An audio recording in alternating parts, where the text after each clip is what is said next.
आज हम जानेंगे बेरिंग के बारे में। बेरिंग हम क्यों यूज करते हैं, बेरिंग कितना प्रकार की है, उसका नाम क्या क्या है और कौन सा बेरिंग कहाँ पे हम यूज करते हैं, और बेरिंग के बॉडी पार्ट के बारे में आज का वीडियो में जानेंगे। तो शुरू करते हैं आज का वीडियो को। बेरिंग है ना, यह आपका हाई कार्बन क्रोमियम स्टील में बना जाता है। तो पहले जान लेते हैं बेरिंग के बॉडी पार्ट के बारे में। आउटर रिंग, इनर रिंग, और इसका बीच में जो रूलिंग एलिमेंट को पकड़ कर रखता है हम उसको गेज बताते हैं। उसके बाद आता है ruling element, plastic, pressure steel और सॉलिड बेस। ये ज़्यादातर बेरिंग में यूज होता है। कहाँ कहाँ पे सॉलिड बेस यूज होता है, कहाँ कहाँ पे प्रेशर स्टील यूज होता है और कहाँ कहाँ पे भी प्लास्टिक यूज होता है।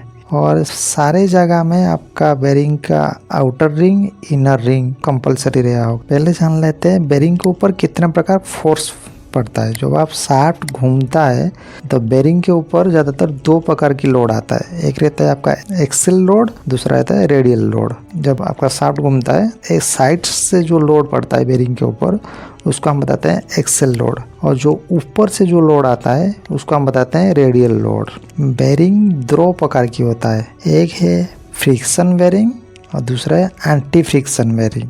एंटी फ्रिक्शन बेरिंग में दो प्रकार में आता है, एक आता है आपका बॉल बेरिंग, दूसरा में आता है रूलर बेरिंग। तो पहले जान लेते हैं बॉल बेरिंग के बारे में। बॉल बेरिंग 6 प्रकार का है।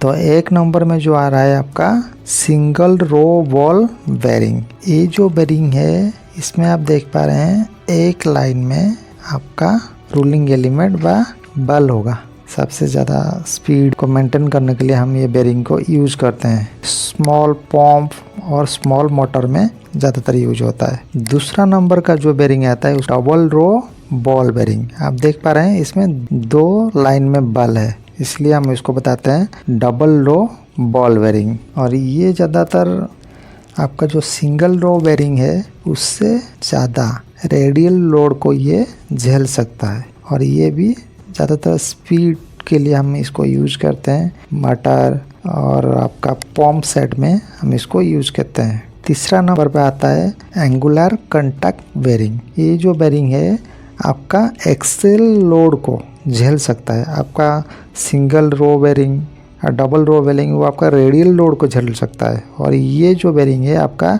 एक्सेल लोड को झेल सकता है। और दूसरा ये हाई आरपीएम के लिए भी हम इसको यूज करते हैं।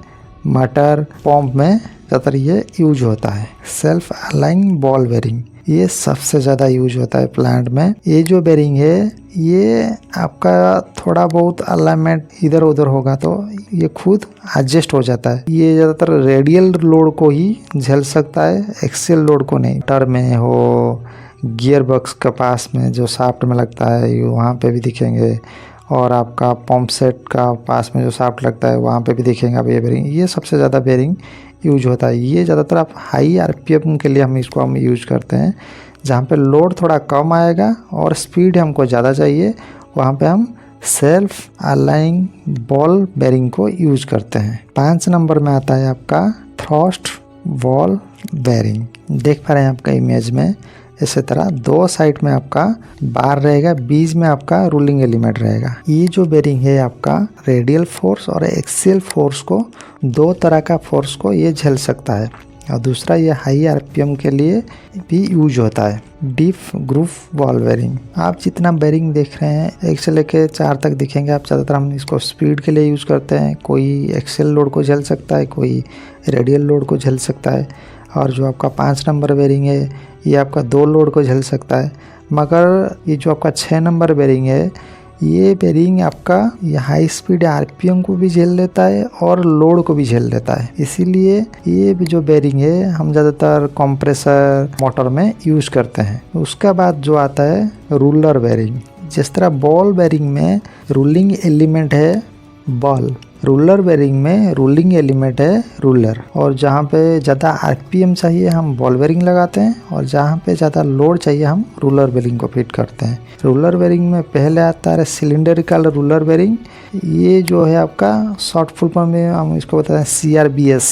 ये जो बेरिंग है ये हाई लोड कैपेसिटी के लिए हम इसको यूज करते हैं। दूसरा नंबर में आता है स्फेरिकल रूलर बेरिंग। ये जो आपका स्फेरिकल रूलर बेरिंग है, ये जिस तरह आपका सेल्फ अलाइनमेंट बॉल बेरिंग है इसी तरह काम करता है, मगर ये आपका ज़्यादा स्पीड के लिए हो या ज़्यादा लोड के लिए भी हो, हम इसको यूज करते हैं। और तीसरा नंबर में आता है आपका नीडल रूलर बेरिंग, कि हर बेरिंग में आपका इनर फेस और आउटर फेस आता है और बीच में रूलिंग एलिमेंट रहता है, मगर नीडल रूलर बेरिंग में ये सबसे कंप्रेस होता है और ये जहाँ पे सबसे कम जगह होगा वहाँ पे हम इसको यूज़ करते हैं। और इसमें इनर रेस नहीं होता है, ये डायरेक्ट शाफ्ट के साथ फिट होता है, सबसे ज़्यादा फ्रिक्शन करता है, कम स्पेस है, वहाँ पे हम इसको यूज करते हैं। 4 नंबर में आता है टेपल रूलर बेरिंग। एक साइड थोड़ा बड़ा होगा और एक साइड छोटा होगा। जब हम ये बेरिंग को पंपर ब्लेड के साथ टाइट मारते हैं तो ये पूरा टाइट ले लेता है शाफ्ट के साथ, और ये रेडियल लोड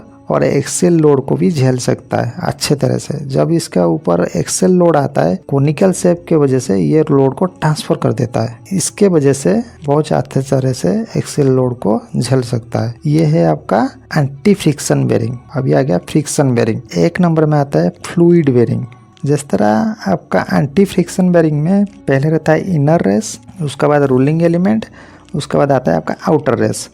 इसी तरह फ्लूइड बेरिंग में इनर रेस, बीच में आपका आएगा फ्लूइड और उसका ऊपर आएगा आउटर रेस। और ये जो बेरिंग है ये हम वहाँ पे यूज़ करते हैं जहाँ पे हाई आरपीएम हो और टेम्परेचर ज़्यादा हो, वहाँ पे हम ये वाला बेरिंग को यूज़ करते हैं। फ्लूइड बेरिंग है, ये 2 तरह का आता है।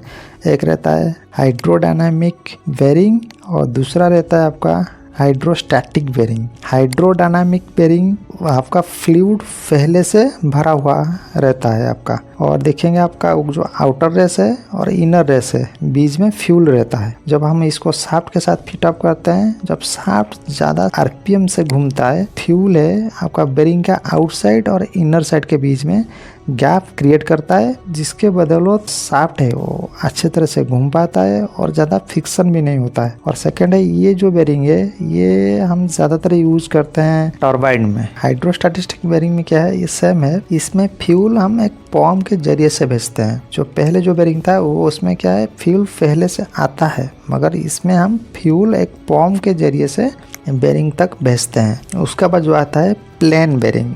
ये एक कॉमन बेरिंग है कि इसका कॉस्ट भी कम है, इसमें कोई रूलिंग एलिमेंट नहीं होता है, आउटर रेस रहता है, इनर रेस रहता है और बीच में शाफ्ट रहता है। और इसमें कोई भी आपका रूलिंग एलिमेंट कुछ भी यूज नहीं होता है। कूलर हो या फैन खराब हो गया होगा, आप जाके देखेंगे मैकेनिक जब बनाता है वो बताता है ये बूस्ट खराब हो गया है। बूस्ट नहीं, ये आपका प्लेन बेरिंग है। तो ये ज़्यादातर हम फैन और कूलर इसी तरह रूलिंग एलिमेंट में हम इसको प्लेन बेरिंग को यूज़ करते हैं। उसका बाद जो आता है बूस्ट बेरिंग, शाफ्ट के साथ में पूरा बूस्ट का साथ सेट आता है, उसमें ऊपर में एक आपका ग्रीस के लिए होल देता है। कन्वेयर सिस्टम में देखेंगे ये बेरिंग ज़्यादातर यूज होता है। आज का जो मॉडर्न का टाइम में जो सबसे ज़्यादा यूज होता है जिस बेरिंग को, मैग्नेट बेरिंग। मैग्नेट बेरिंग में क्या है, इसका आउटर रेस रहता है और इसमें कोई इनर रेस नहीं रहता है। इसमें आपका शाफ्ट के ऊपर मैग्नेट चिपका जाता है। जो मैग्नेट को आपको पता है, एक रहता है नॉर्थ पोल, एक रहता है साउथ पोल। नॉर्थ पोल और साउथ पोल को सामने पे लाते हैं तो ये दूर होने की कोशिश करता है। उसी तरह ये बेरिंग का भी सेम प्रोसेस है। ये नॉर्थ पोल और साउथ पोल जब उसका सामने पे आता है तो ये उसको दूर भगाने के लिए कोशिश करता है, जिसके बदौलत ये अच्छे तरह से शाफ्ट को घुमा पाता है। और इसमें भी फ्रिक्शन कम आता है और आपका वाइब्रेशन भी कम आता है। मगर अभी इसके लिए मैकेनिकल बेरिंग का यूज होता है। उसका बाद ये जब हाई आरपीएम में आ जाता है तब जाकर ये बेरिंग काम करता है। तो ये है आपका बेरिंग का टाइप। और देखेंगे आप बेरिंग के ऊपर एक नंबर लिखा गया होगा, तो मैं दूसरा वीडियो लेके आऊंगा स्पेशल वो नंबर के बारे में, कौन सा नंबर बेरिंग कौन सा वाला नंबर के शाफ्ट के साथ और पंपर ब्रेक के साथ फिटअप होगा। तो आई होप